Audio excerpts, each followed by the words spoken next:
Mchezaji mzuri ni yule ambaye anazingatia maagizo ya mwalimu na kuyafanyia vizuri kwenye uwanja. Kipi ambacho mnazungumza na wachezaji? Mnaenda kukabiliana na Simba, timu ambayo ni kubwa na ina wachezaji wazuri.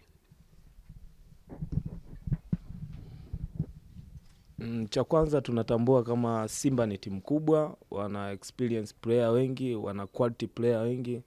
Kwa hiyo mentality walimu wetu wameshatuweka vizuri physically, kwa hiyo tunaamini wachezaji wote wapo katika hali nzuri. Kwa hiyo ni mechi ambayo tunachukulia kama ni mechi ambazo tunacheza kawaida kwenye ligi, kwa sababu ni moja ya timu ambayo ipo kwenye ligi yetu. Kwa hiyo hakuna ambacho tutaingia nacho kwamba tutakuwa tumeongeza zaidi au tumepunguza zaidi. Kikubwa tuko vile na tumejiandaa vizuri, na mimi itakuwa ni mechi nzuri kwa siku ya kesho. Asante. Swali la pili kwa mchezaji.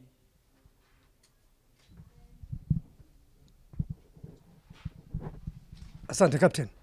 Mlikuwa mna timu msimu uliopita ambayo watu wengi waliiona ya moto, lakini wachezaji wengi wamechukuliwa na vilabu vingine. Mmeingiza takriban wachezaji wapya 10. Wewe kama captain, muunganiko ule wa msimu uliopita na huu unauonaje? Wapi ambao wameingia na wale ambao mlikuwa nao msimu uliopita ambao wameenda katika vilabu vingine?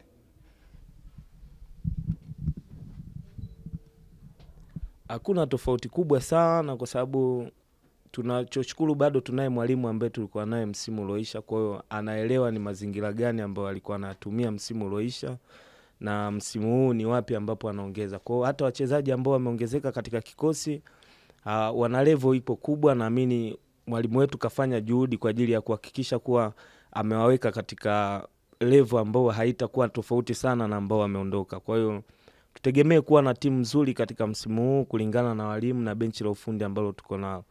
Bila shaka itakuwa vizuri. Sawa, swali la tatu na la mwisho kwa mchezaji.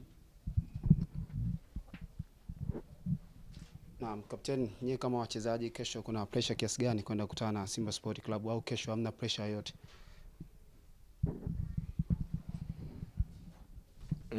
Pressure kwetu ni sehemu ya mchezo kama wachezaji. Kuwa na pressure ni jambo la kawaida. Kwa hiyo ila tunachukulia ni mechi ya kawaida kwetu.